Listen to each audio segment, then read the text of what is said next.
Ada yang bisa dibantu? Ini bisa Pak minta saran. Kenapa Mbak? Tentang apa? Saya kan di sini itu hitungannya baru pertama kali ke sini. Terus? Nah terus dari awal kerja di majikan ini tuh sama anaknya nenek yang nomor 1 itu sering diiniin, sering dipatu. Gimana dicari ininya terus gitu. Nah terus saya kan jaga nenek. Neneknya itu kan udah agak pikun, terus kaki sebelahnya itu agak stroke. Sebelum saya datang itu dia kan jalannya sudah jinjit gitu ya. Terus mereka itu pada nuntut saya tuh bisa bantu neneknya itu buat jalan yang kayak orang-orang normal itu.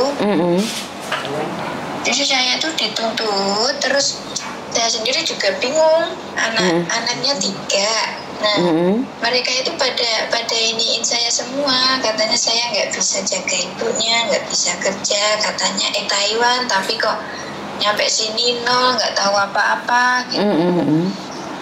Nah terus saya sabarin, saya tahanin lah sampai sekarang tuh masih kayak gitu terus.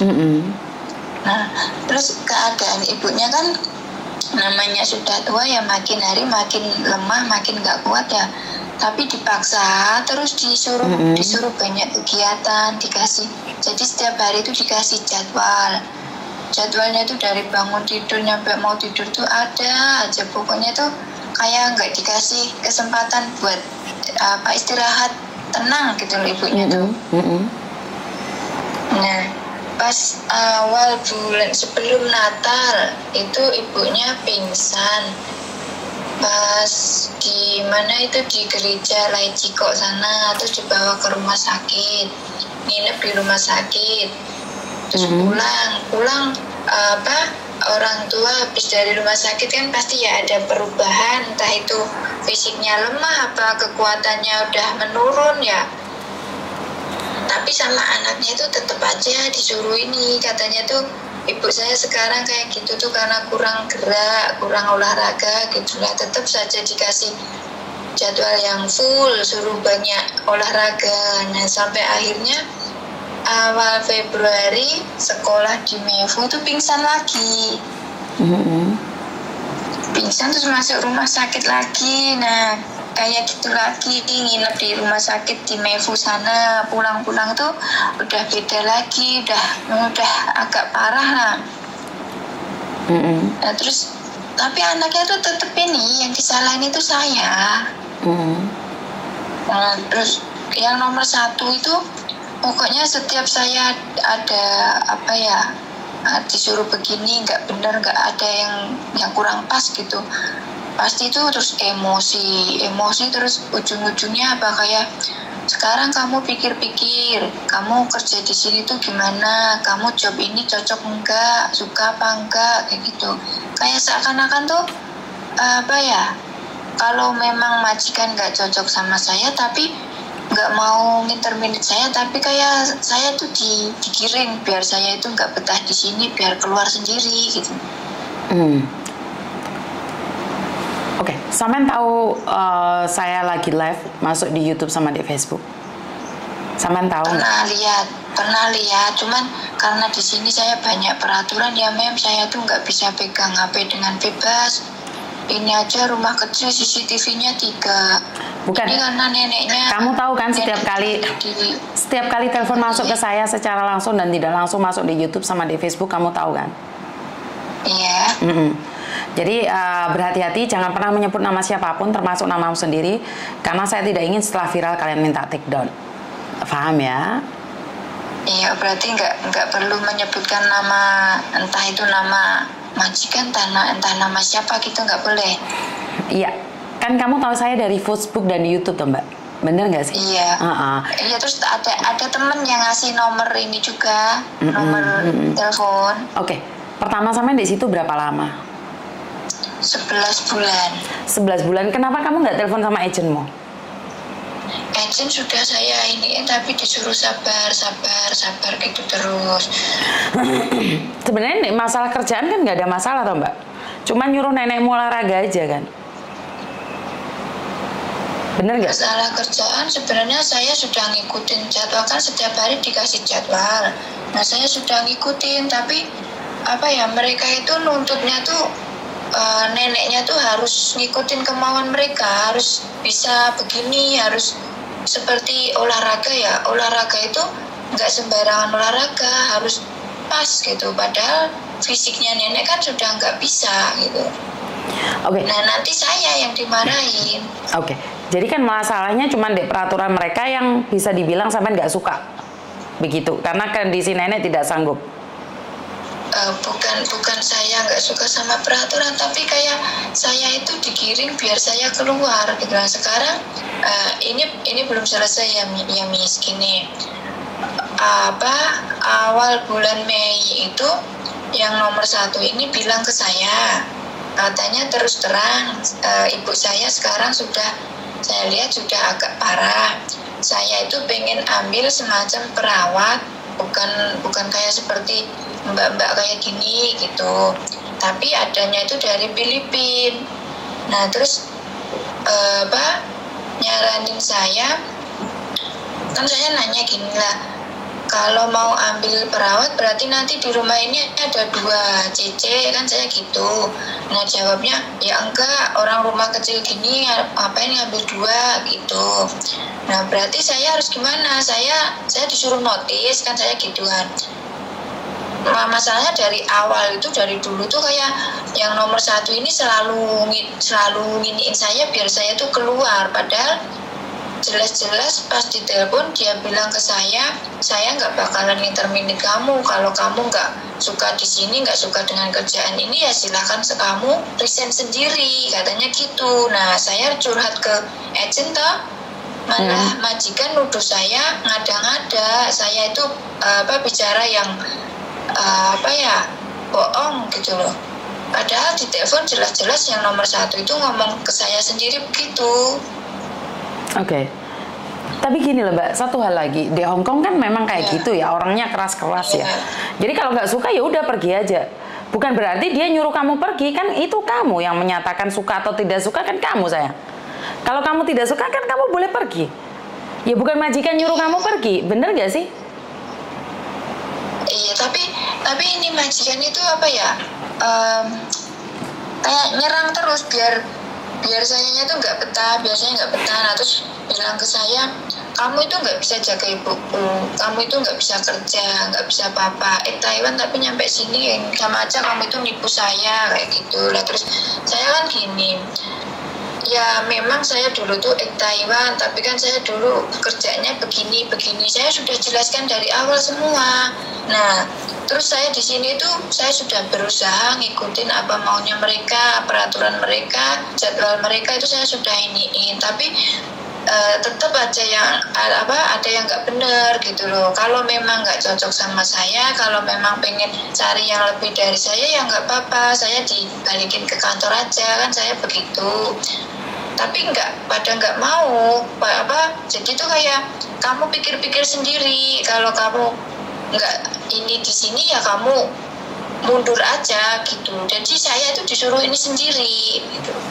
Oke Mbak, sebenarnya apa bedanya sih Samen mundur sama dia yang ngundurin? Aku nanya sama Samen, apa bedanya sih? Saya juga kurang paham ya. Alah, kan gak ada bedanya tau sebenarnya. Samen tanya pribadi Samen, karena orang Hongkong gini loh Mbak, ambil Samen sangat mahal. Dia nggak mungkin nginterminit kamu. Dia tuh nggak mungkin nginterminit kamu. Si Tana, kamu sudah mencoba, walaupun tidak sesuai dengan harapan mereka. Mereka tidak ingin nginterminit kamu. Jadi kalau kamu bilang kalau kamu nggak suka saya, interminit saya, tapi mereka tidak akan seperti itu. Mereka akan mengatakan ya kamu pikir sendiri, kalau kamu nggak suka ya kamu yang keluar. Jadi kalian maunya kuat-kuatan, ya udah kuat-kuatan.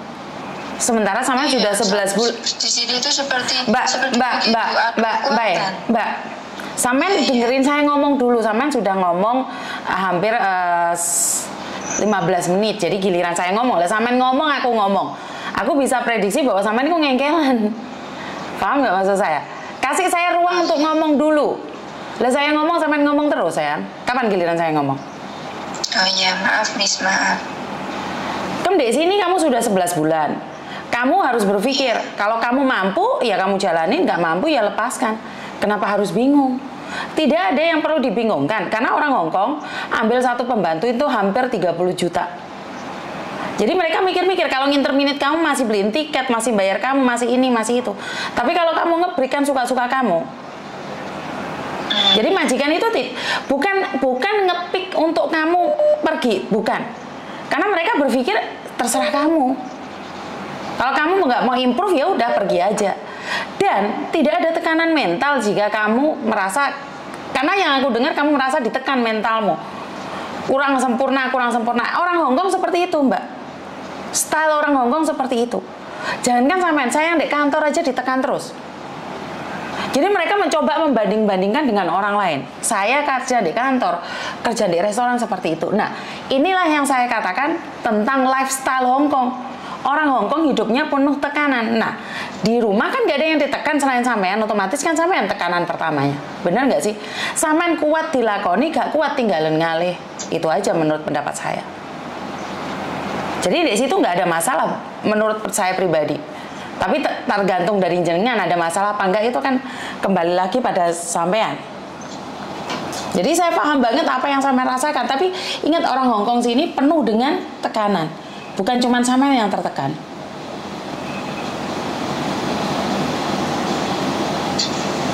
Paham nggak? Iya, Miss. Nah, sekarang saya boleh bicara? Boleh, silakan. Ya, nah sekarang tuh begini. Pas yang awal bulan Mei ini dia bilang mau ambil perawat itu majikan ini belum melapor ke agent kalau mau. Kan kalau saya dengar seperti saya mau di-interminate, seperti majikan mau ambil baru terus saya masih di sini nunggu yang baru terus saya keluar, begitu kan. Nah, tapi majikan belum lapor ke agent tentang itu datang yang baru itu datangnya kapan, terus saya harus keluarnya kapan gitu, belum. Nah, tapi majikan sudah nyuruh saya cari majikan baru, terus kalau saya sudah dapat majikan baru saya disuruh lapor ke majikan yang ini. Nah, itu intinya bagaimana? Ya nggak apa-apa loh, kan dia sendiri juga belum tahu pembantunya kapan, terus kamu sendiri belum tahu. Hitungannya kan saya juga nggak tahu, Mbak. Kan berakhirnya kapan, seperti apa kan belum tahu. Dan sampean kan pastinya juga nggak bisa tunggu visa di Hong Kong. Sampean harus pulang ke Indonesia. Jadi kalau majikan ambil pembantu baru, biasanya mereka nggak akan cerita sama agentmu, sayang. Kalau mereka pembantunya datang baru, yang baru datang, kamu dikeluarin hari itu juga. Dan itu adalah hak majikan. Yang penting majikan membayar hak-hak kamu.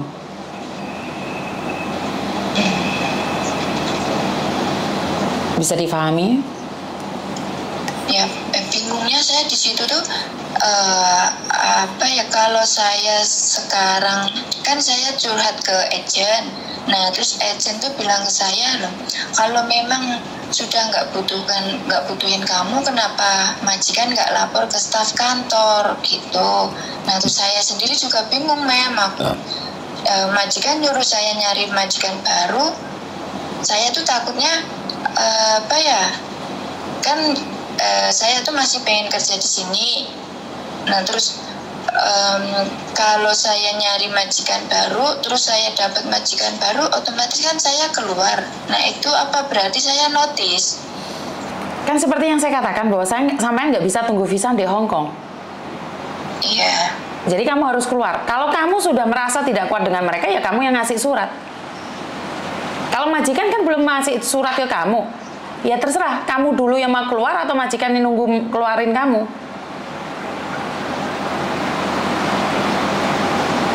Jadi kamu gak usah bingung, kamu sendiri maunya apa. Jangan ikut aturan orang. Kamu sendiri maunya apa nih? Kalau kamu sendiri merasa bahwa kamu tidak kuat, ya udah ngasih surat notis dan kamu yang pergi. Kalau kamu sudah dapat majikan. Tapi kalau kamu menunggu majikan ngeluarin kamu, ya tunggu aja sampai pembantunya datang. Jadi kamu nggak perlu takut. Dan saya rasa agenmu bukan agen yang goblok sayang. Kenapa? Mereka tahu bahwa majikan itu akan merahasiakan. Karena Cece kadang-kadang sampai setengah tahun pun nggak datang.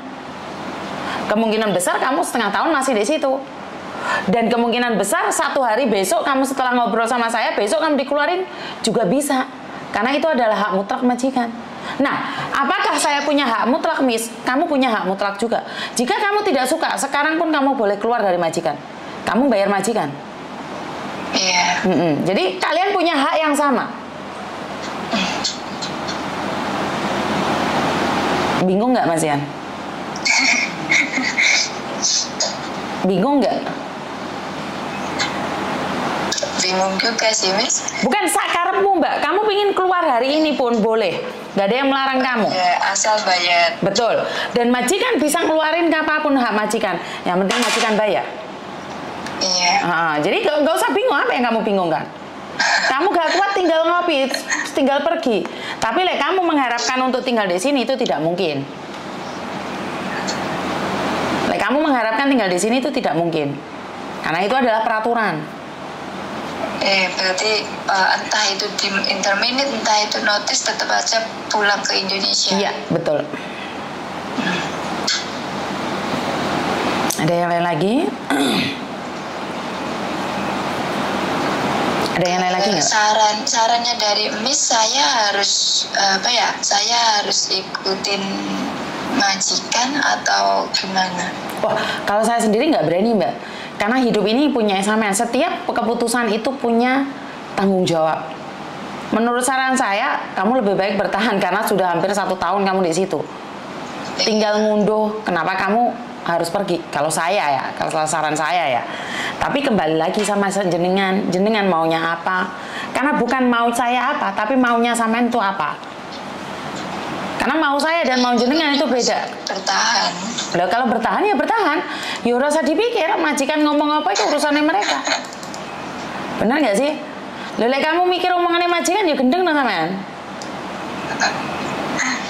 Nggak usah dipikir apa yang diomongkan majikan. Sama Rene golek sandang pangan. Selagi majikan taat peraturan, memberikan tempat, ngesai mangan, gaji nggak pernah telat, ya udah jalanin aja. Gaji telat terus kok Mam? Telatnya berapa lama? Karena di Hongkong ini 7 hari itu baru nggak ada masalah. Telatnya berapa lama? 5, yang bulan ini 5 hari. Nah, Mbak, itu nggak telat Mbak. Yang dimaksud telat adalah setelah 7 hari. Oh. Terus ini Mam, di sini itu diancam terus sih. Diancam apa sih sayang? Diancam potong gaji. Kan nggak dilakukan kan? Karena orang Hongkong pingin kamu hati-hati, bukan ngancam kayak gitu. Maksudnya kamu harus hati-hati. Ojo ngerusakne iki, ngerusakne iku. Maksud mereka seperti itu, bukan ngancam sayang. Mereka memperingatkan. Tapi mungkin cara mereka itu kamu merasa bahwa diancam.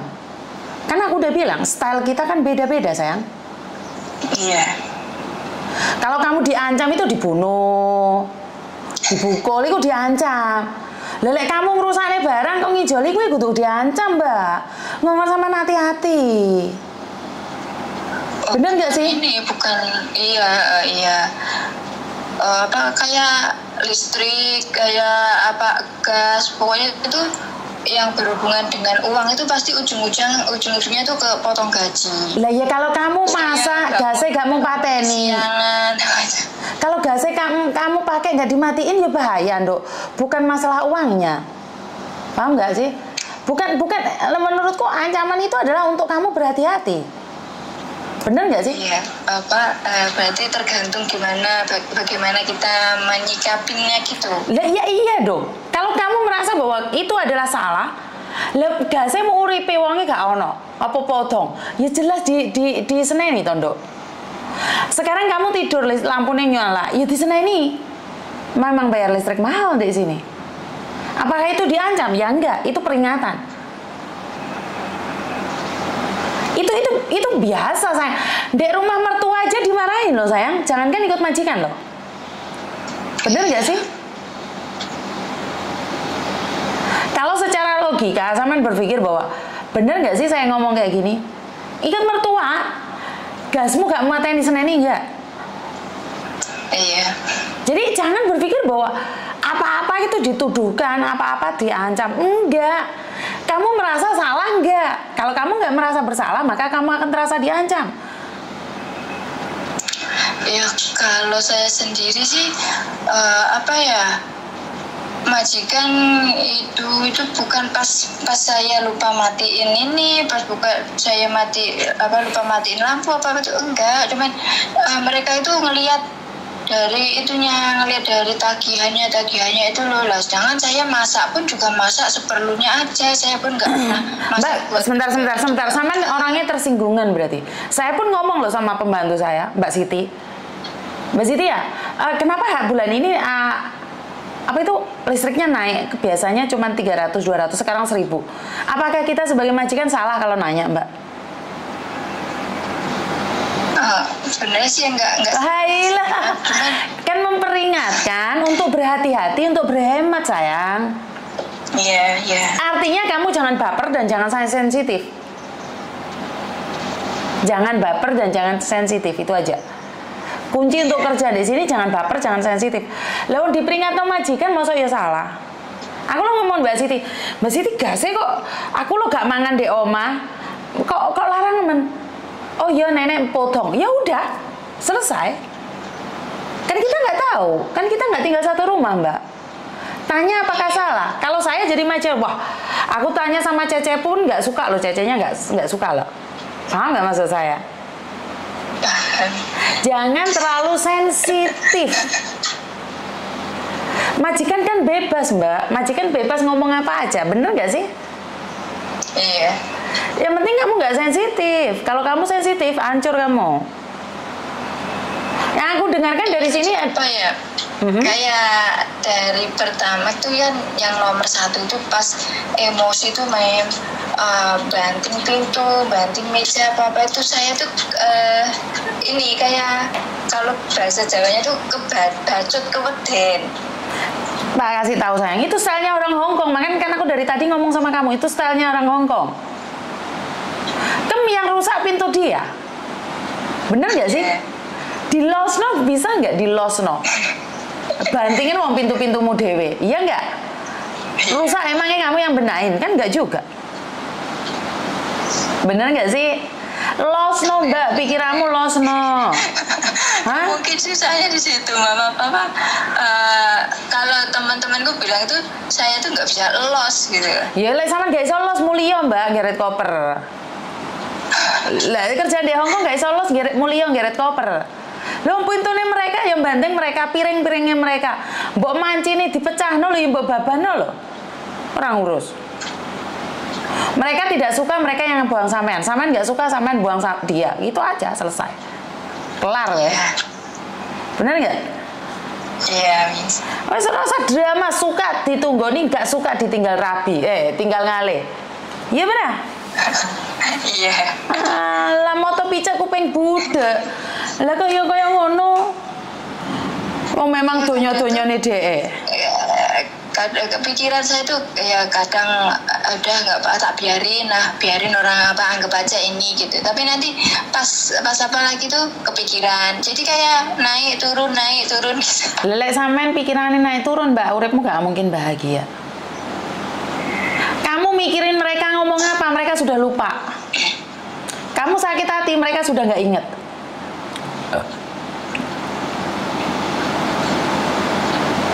Intinya lek sampean nggak kuat move on, ya tunggono.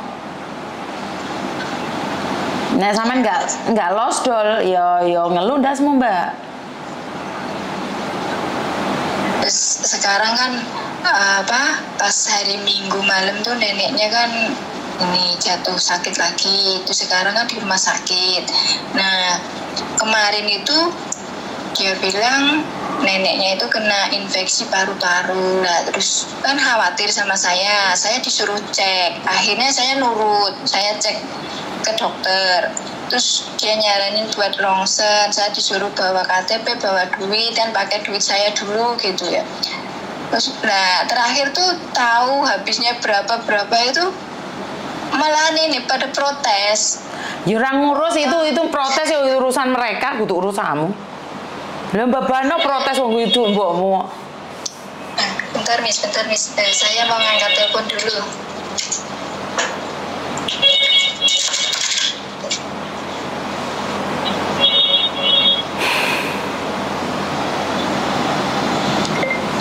Nah ini yang saya katakan bahwa kerja nggak boleh baperan ya. Kalau kerja baperan hancur ya. Kerja boleh loss, tapi pikiran juga didol Mbak. Pikiran punya kita, hak kita. Jadi kalau kita pikirannya loss dol, maka kita akan hancur sendiri. Menurut pendapat saya, mikir oleh, tapi aja kebablasan. Bener nggak sih? Jadi nggak usah dipikir dalam-dalam. Hidup ini milik kita. Kita bisa melakukan apapun terserah kita. Kalau kamu nggak kuat, tinggalin Mbak. Itu nggak ada perjanjian hidup dengan dirimu. Harus mati bersamanya, nggak ada. Iya nggak sih? Jadi nggak usah mikir terlalu dalam lah. Pikirmu terlalu jeru ya wangel Mbak, gak nutut. Uteknya gak nutut. Karena memang kehidupan ini adalah suka-suka mereka, hak mereka. Mau tidak mau, suka tidak suka, ya kayak kehidupan mereka seperti itu. Saya pribadi menyarankan buat teman-teman di luar sana jangan terlalu dipikir omongannya majikanmu. Mau pikir stres gendeng, edan anyaran we. Ya. Mbak E masih ngobrol di sana, ya udah kita tutup aja dan oke terima kasih. Sebentar ya Mbak ya. Halo.